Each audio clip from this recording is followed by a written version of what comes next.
guys, welcome to another Thursday on Which is for Wellness. Today I'm going to be doing something a little bit different to usual. I think this is going to be a two-part video. Make sure you tune in to part 2 because it is contest week and I am running a contest, but you have to wait till the end to find out what it is. Okay, so Shazzy P Bear's video, I think it was on Tuesday, about what foods are in season, got me thinking. Now, I know we're all trying to eat more healthily, you know, lead better lives, just generally feel better about ourselves, and our diet is a very important part of that. And I was kind of thinking, okay, so the nights are drawing in, it's getting colder, you know, those salads are looking less and less appealing as the wheel turns and as it becomes colder and chillier, and we want sort of comfort food, you know, a bit of stodge. The problem is with a lot of comfort food, obviously, it's very easy to pile on the calories without realising it, and you end up eating too much, feeling icky, putting on the pounds, and it's all very bad. So what I thought I would do is today cook for you something that is fulfilling. It's a complete meal all in itself. It's very nutritious, it's very good for you, and it's kedgeree, so yay! For people that don't eat fish and eggs, you can either omit the eggs from this, because they are there just as an additional thing. You can use egg supplement, but I've tried it, didn't work out too well. And you can also, instead of using fish, because I'm going to be using smoked kippers, instead of that you can use smoked tofu, so you can change it about a bit depending on what you want to do. Okay, so why is eating fish and shellfish good for you?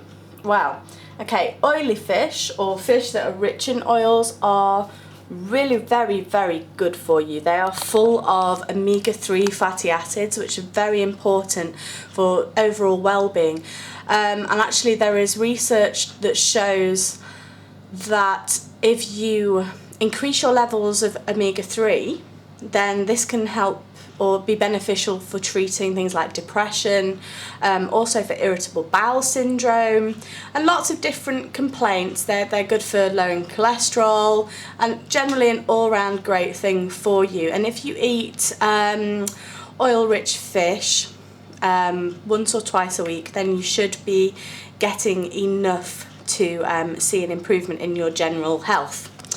So this is why fish is very good for you, and we should be eating more fish. Obviously, fish on its own kind of a bit boring, which is why I thought I would do a bit of kedgeree for us. So I should probably get going with the kedgeree now. Okay guys, so these are the ingredients we're going to be using for kedgeree. First of all, we have got 90 grams of long grain rice. We have got half a Spanish onion, which has been chopped. We have 2 tablespoons of chopped parsley, 40 grams of butter at room temperature. On this plate we have got a teaspoon of curry powder and half a teaspoon each of grated nutmeg and of paprika,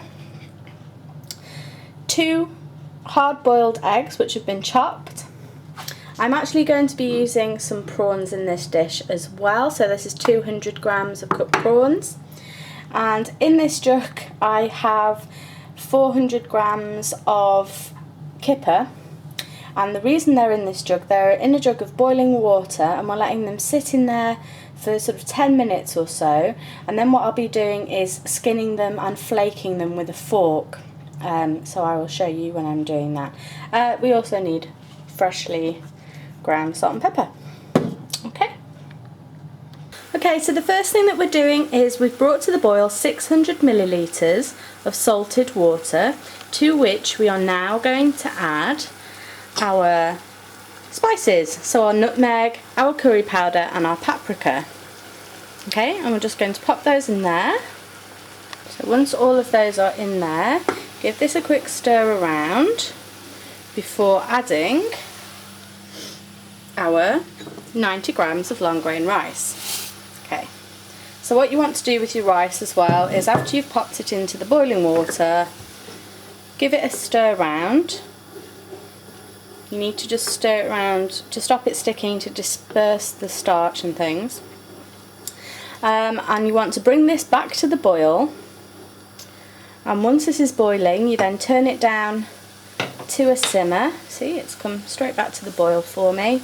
So we'll be turning this down now to a low heat, to a simmer, and we'll be leaving that for 15 to 20 minutes until the water's been mainly absorbed and the rice is soft and fluffy. Remember to keep coming back to this, you may need to give it the occasional stir. Okay, so while that is doing, we should crack on with the rest of the meal. Okay, so the next stage is to take half of the butter, so about 20 grams, half of the butter that you had, and heat it in a frying pan, melt it over a medium heat, and in this, when this is really hot, we are going to add our onions, and we are going to basically just fry these off gently for say 5 to 10 minutes until they've gone kind of a goldeny colour and you're quite happy with them. If you wanted to omit the butter, you can do, and you could just saute the onions, which of course would cut the calories somewhat. Apparently my virus database has been updated while I'm doing this also, so that's great. So we shall be adding the onions to this. Okay. And remember, when you're doing something like this, you always want to keep them moving because we don't want them to be burning. Okay. So we'll be doing this for 5 to 10 minutes until the onions are almost caramelised.